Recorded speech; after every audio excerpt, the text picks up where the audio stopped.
आज के डेट में कोई 5 रुपया का चंदा भी मांग सकता है। सरस्वती पूजा, दुर्गा पूजा, कोई व्यक्ति जबरदस्ती किसी व्यापारी से है क्या? कोई नमूना बताइए प्रदेश में।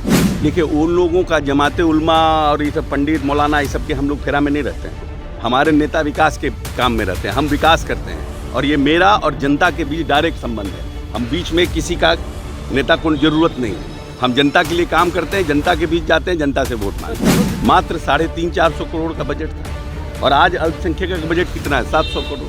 हम जितना काम कर रहे हैं अल्पसंख्यकों में उतना हमको रिटर्न नहीं मिल रहा है। ये बात भारतीय जनता पार्टी का सदस्य बनने के लिए 8800002024 पर मिस्ड कॉल करें। निवेदक भारतीय जनता पार्टी बिहार। क्या ललन सिंह का बयान बन पाएगा एक मुद्दा? नमस्कार, आप देख रहे हैं देशवा न्यूज, आपके साथ मैं हूं राजनंदिनी। देखिए, शीतकालीन सत्र की शुरुआत हो गई है आज से, यानी कि 25 नवंबर से। और ऐसे में बता दें तो फिर से सत्तारूढ़ सरकार और विपक्ष आमने सामने होने जा रहे हैं। एक तरफ जहां विपक्ष लगातार बिहार सरकार को कई ऐसे मुद्दे हैं जिसको लेकर घेरती है, तो वहीं पर शीतकालीन सत्र की शुरुआत होने से पहले ललन सिंह का एक बयान सामने आ जाता है, जिसमें ललन सिंह साफ तौर पे ये कहते नजर आते हैं कि अल्पसंख्यकों का वोट उनको नहीं जाता है। बावजूद इसके मुख्यमंत्री नीतीश कुमार उन लोगों के लिए काम करते हैं। तो देखिए, अल्पसंख्यकों यानी कि जो मुसलमान है उनका जो वोट है वो जदयू में नहीं जाता है, एनडीए में नहीं जाता है, लेकिन बावजूद इसके मुख्यमंत्री नीतीश कुमार लगातार इन लोगों के लिए काम करते आ रहे हैं।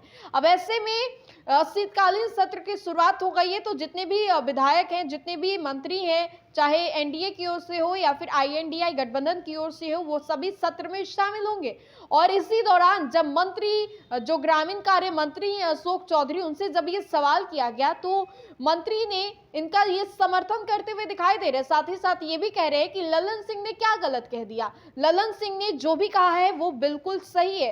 क्या कह रहे हैं मंत्री अशोक चौधरी, पहले आप उनके इन बयानों को सुने। जो मुद्दा है वो कई मुद्दों पर आप लोगों को घेरने की तैयारी में शांतिपूर्ण। इस पर क्या चल पाएगा सत्र? क्या मुद्दा क्या है उनका? भ्रष्टाचार, लॉ एंड ऑर्डर, तमाम चीज़ों पर, जिसमें बेरोजगारी, स्मार्ट मीटर को लेकर के जो है लगातार जमीन सर्वे, स्मार्ट मीटर पर ये लोग जो बात कह रहे हैं, स्मार्ट मीटर में जो रेवेन्यू हम लोगों ने जनरेट किया है और जो हर घर हम बिजली का जो हमारे नेता का है, ये तो तभी संभव हो पाया है ना कि हम जब रेवेन्यू मॉडल तैयार कर रहे हैं। हाँ, कहीं त्रुटियां हैं उसको हम लोग रेक्टिफाई करेंगे। तो ये तो स्मार्ट मीटर का मुद्दा चलने वाला नहीं है। दूसरा, जहाँ तक करप्शन का मामला है, तो ये 18 साल में, 19 साल में हमारे नेता के ऊपर कोई करप्शन का चार्जेस आया है? कोई करप्शन का कोई मुद्दा आया है? अब इन लोगों के ऊपर क्या है? इनको भी 15 साल रहे, ये भी चलने वाला नहीं है।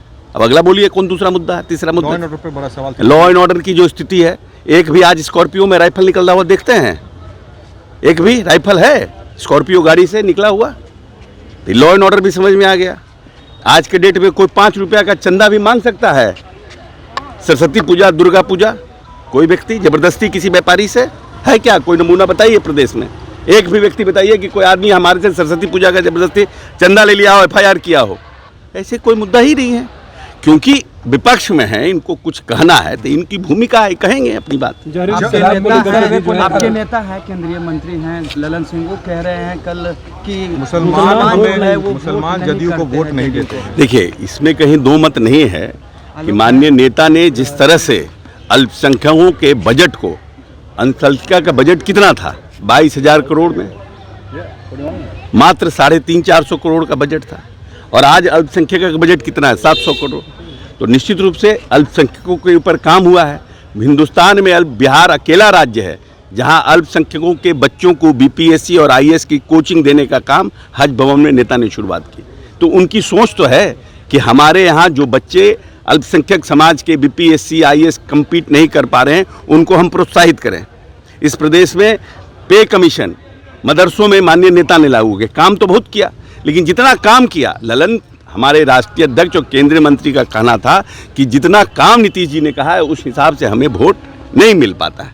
हमको इस पर काम करने की ज़रूरत और हम लोगों को समझाने की ज़रूरत है, जिसके लिए हर जगह हमारी टीम जा रही है, लोगों को, अपने वर्करों को और इन लोगों को बताने के लिए। इंडिया की जो जीत हुई है, चारों सीट या 3 तलाक हो, इन सब मुद्दों पर जो है आप लोग जो है वो चुप रहते हैं। जमीयत उलमा के सदर ने ये मुख्य बातें कही हैं कि आप लोग साथ नहीं दे रहे हैं, साथ रहने की सिर्फ बात कर रहे हैं। देखिए, उन लोगों का, जमाते उलमा और ये सब पंडित मौलाना, ये सब के हम लोग फेरा में नहीं रहते हैं। हमारे नेता विकास के काम में रहते हैं, हम विकास करते हैं और ये मेरा और जनता के बीच डायरेक्ट संबंध है। हम बीच में किसी का नेता को जरूरत नहीं है, हम जनता के लिए काम करते हैं।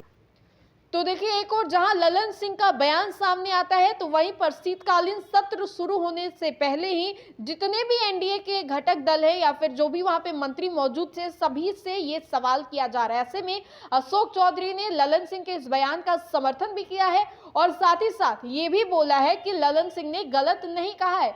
अब इसके बाद उस बिहार की जो सियासत है या फिर बिहार की सियासत में जो उबाल है, वो काफी ज्यादा देखने मिल सकता है। फिलहाल के लिए इस अपडेट्स में इतना ही, हम दोबारा जुड़ेंगे। धन्यवाद।